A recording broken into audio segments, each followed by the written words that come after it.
I was 14, I was given the opportunity to be a camp counselor at the summer camp they held at my church. Now, this was a loosely religious camp, not something very Bible thumpy, but they definitely had a general religious undertone. For the most part, the only time they really talked about it was in the very beginning. They had an opening little lesson for all the kids to meet up in the beginning and learn something, more of a life lesson than a biblical lesson, because they're a little bit too young to really understand specific verses. But there was one lesson that really stuck out to me, and it was really, I think it's the only lesson that I remember today.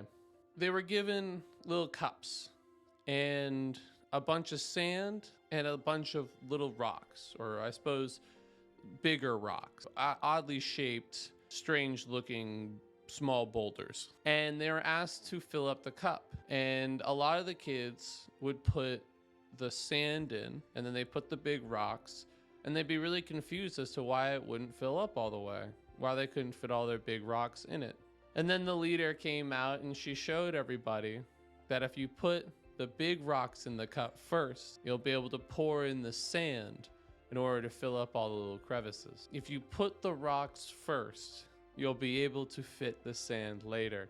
That's such an interesting thought, because if you put the big rocks as those cornerstone pieces of your life and they go in after the sand, and the sand might be miscellaneous bullshit, stuff that didn't really matter at the end of the day, well, then you'll never fit all the rocks in. You have to put the big rocks in first in order to have enough room for all the sand. That's such an interesting perspective, and it directly relates to what our episode is today on learning to be human. We're talking about the third habit in the 7 habits of highly effective people. Put first things first. So how does this fit into the last habits we've talked about? Well, in the first habit, we talked about being the first creator, being the kind of person that makes things in your life.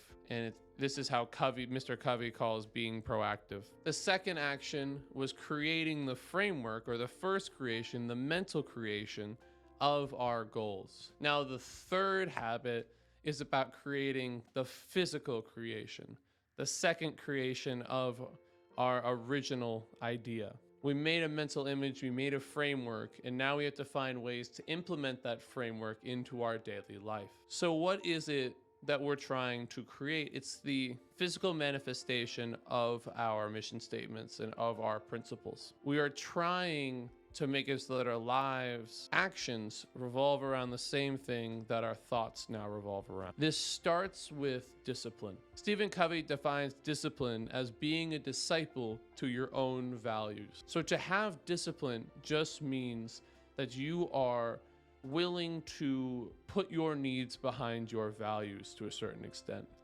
because your values are the most important things in your life. In the same way that having discipline in a diet means that you avoid unhealthy foods and stick to just the healthy ones. Having discipline with your values and with yourself means sticking to your values even though it's easier to avoid them and it's easier to just waste your life away. So the way Stephen Covey brings up this idea of putting first things first is he talks about the idea of what different things are in our lives. He breaks this up into a very interesting system with 4 quadrants. We start with the important and the urgent.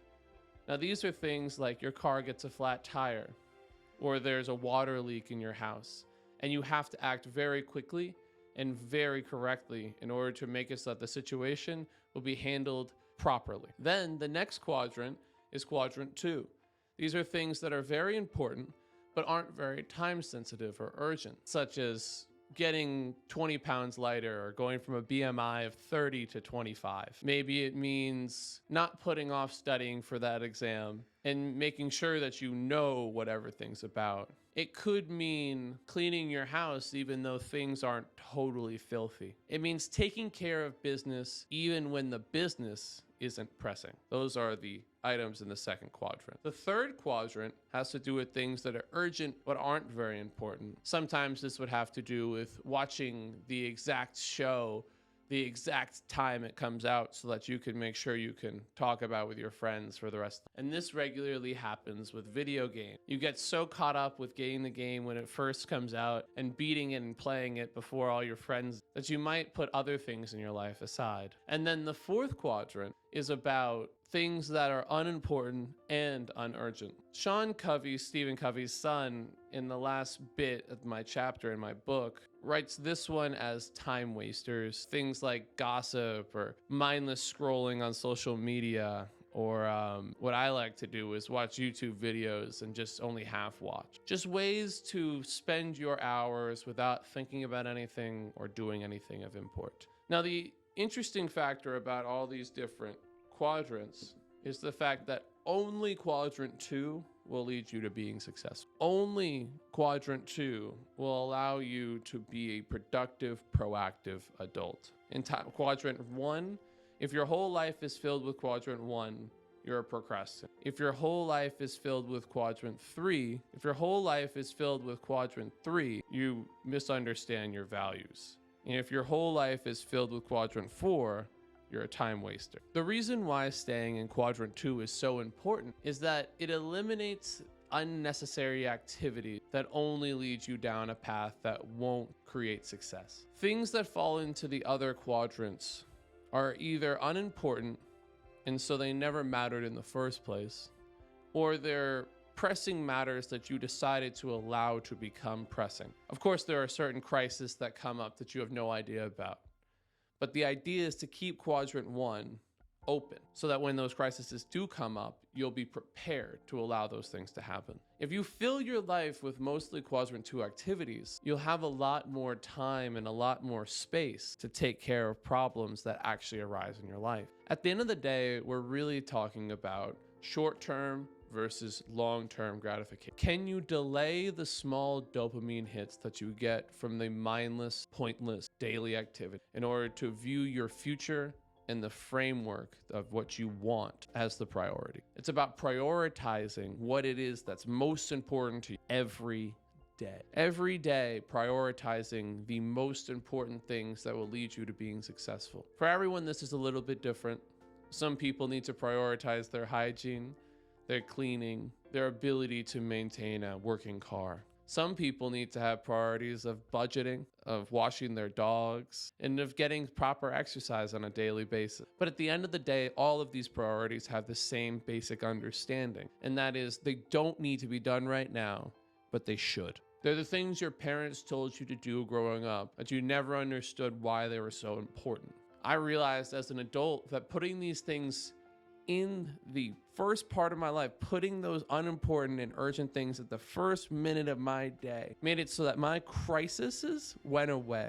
My need for little dopamine hits went away because I began to operate on a different frequency than I was familiar. This is the best way to overcome the inability to start, is to know what it is that's most important and to have a list of those things. And knowing if you do anything on that list, you'll be successful. That you have to consider yourself successful. There is no other way of looking at it other than you are a success because you accomplished something that was unimportant. That was very important and not very urgent. I think the hardest part of putting first things first, at least for me personally, is that I'm a procrastinator. I'm going to get it done, but it's almost as if that thrill, that need to beat the clock makes it so that I feel like I work harder and that I work better. Both of these things are not true. While I am proud of myself for being able to write 10-page papers in under a couple hours, I only ever got B's. I didn't ever succeed in a way that was above and beyond by doing that. I was able to meet the bare minimum threshold by putting forth an effort that was beyond the bare minimum threshold. There was no pride in that. I never understood that my pride should have come from doing my best and from putting forth a proper effort, not from purposely putting myself in a hole and being able to dig myself out every time effectively. It's hard to care about the things that are important and not urgent before they become urgent, because those things don't need to be fixed right now, but they should be. And taking care of things when they should be taken care of is the crux of putting first things first. Well, I hope you all have a great day. Thank you very much for listening. Goodbye.